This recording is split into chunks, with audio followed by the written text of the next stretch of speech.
Please remain seated in your boat at all times. We are going down in the morning. Outside. Oh. It's a big greenhouse. It's still raining. They have dragon fruit. It's raining though. But they have chips. Yeah, it's a greenhouse. Traps the heat. We are. Like a dragon. Welcome to our living laboratory, where scientists from Epcot and the U.S. Department of Agriculture are exploring innovative ways to produce bountiful harvests now and into the future. Yeah. Dragon fruit. Is that what our package would look like? Yeah. The tropics are home to the greatest diversity of plants on the planet. Many of these, like papaya, bananas, cacao, coffee, and rice, are well known around the world. These are just a few of the edible plants that have been an important source of nutrition for people living in the tropics.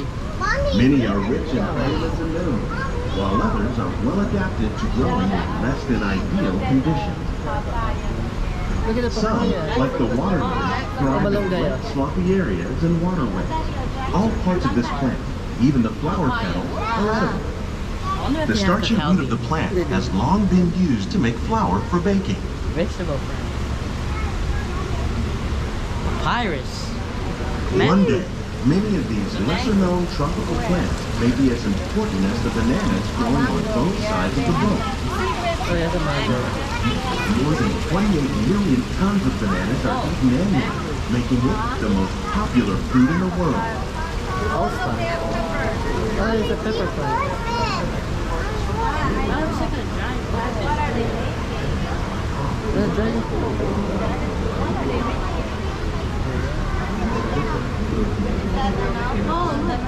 Yeah. There's a papaya. Oh, what is this? Check that guy out. Those are big. Look at that big fruit on it. So these are like cow beans. Giant. What's that? So those are miracle babies. They're cow beans.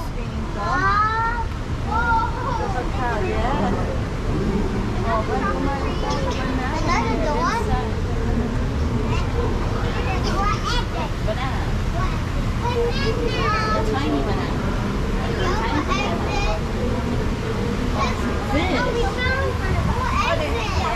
When you mention farming, you probably don't think of fish. But fish farming, or aquaculture, accounts for nearly half of all the seafood consumed globally. Tilapia, bass, and catfish, like the ones you see here, are three of the more popular crops raised by fish farmers. The sustainable system we're using here recycles the water in the tanks. As a result, we're able to save millions of gallons each year. Our small fish farm produces nearly 5,000 pounds of fish each year to serve at restaurants around Walt Disney World. Innovations like this can play an important role in our efforts to produce bountiful harvests and still protect natural resources.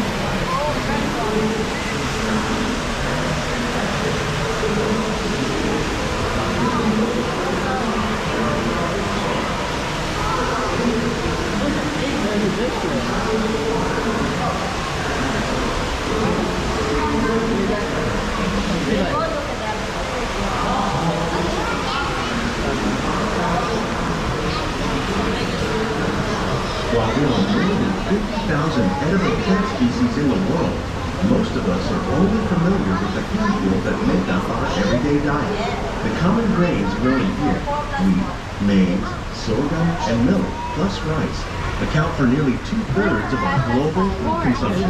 Learning how to increase yields of these staples is an important goal of research around the world. Oh, Buddha's hand.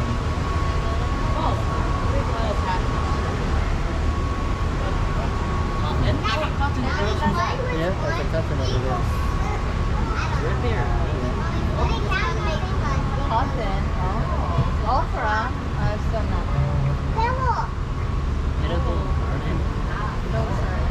naman si Mano yun. Right there. Pigeon. Quinoa. Oh. Passion fruit. Yeah, right there. Quinoa is over there. Yeah, sunflower, but it's dead. Wheat. Coffee. These plants are definitely on their way up. Innovative growing techniques like these increase yields while more efficiently using resources like water, fertilizer, and pesticides. Another innovation at work here is our integrated pest management program. By populating our greenhouses with beneficial insects that prey on harmful pests like aphids and flies, we are significantly reducing our reliance on conventional pesticides. We're growing these crops using our nutrient film system. This technique precisely controls and recycles water and nutrients. With it, we can produce over 27,000 heads of lettuce a year in this one small area. Yeah, cucumber. Hydroponics. Cucumber. What's NFT? NFT. Film technique. Not lettuce. Tiny ones. Only one of those. Lettuce. Oh, those are. Squash. Oh, those are baby lettuce. Yeah. Mom, squash. Yeah. There's tomatoes. Oh, look at those. Look at that. Some of our best ideas have been Look at that tomato inspired by tree. nature, like these Huge. fruit and vegetable trees. By growing these ground plants vertically, we can increase yields and better control diseases. These crops taste as good as they look. In fact, we serve more than 15 tons of produce from our greenhouses in restaurants here at the land every year.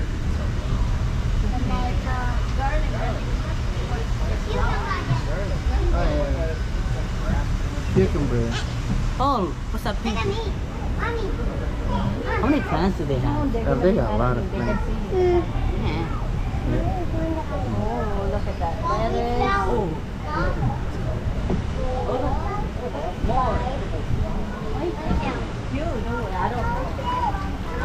Oh, look at this. The future of agriculture may include innovative ideas like this vertical growing system. Plants grown in this way use a fraction of the space required by traditional growing methods. That saves water and Look at increases the roots. production. The aquaponics system on your Check the roots left out. combines hydroponics with aquaculture. The fish provide a natural source of fertilizer for the plants, and the plants help keep the water clean for the fish. It's another great way to produce more while using less. In our lab, Epcot scientists are working with the U.S. Department of Agriculture on a number of innovative projects. The goal of these efforts is to produce higher yielding and better quality plants. That's pretty neat.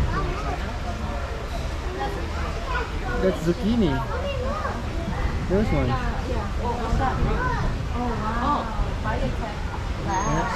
Look at tilapia. Ah, That's their fertilizer in water. so we can use that? Beet. Meat filter.